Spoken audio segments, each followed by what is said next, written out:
که ورزش بدنسازی معجزه میکنه.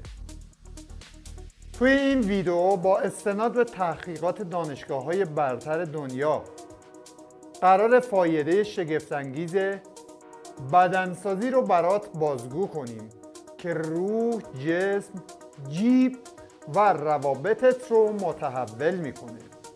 اگه آماده بهترین نسخه خودت رو بسازی، بزن بریم. سلام به همه شما دوستداران ورزش بدنسازی و فیتنس.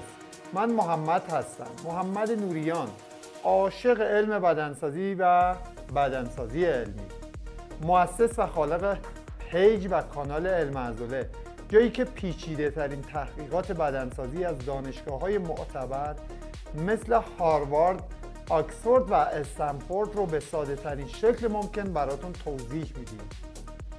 توی این ویدیو قراره با پشتوانه علمی ثابت کنیم چرا بدنسازی فقط یک ورزش نیست، بلکه یه سبک زندگیه که هر فرد جوونی باید امتحانش کنه. تأثیر بدنسازی بر افزایش بهره‌وری و موفقیت اقتصادی.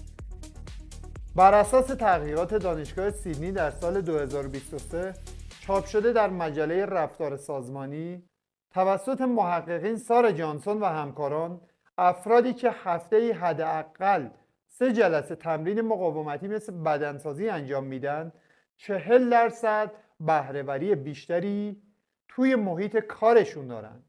این به خاطر افزایش ترشح هورمون دوپامین و نورابینفرین هستش که در مغز عملکرد شناختی، تمرکز و تصمیم گیری رو بهبود میبخشن.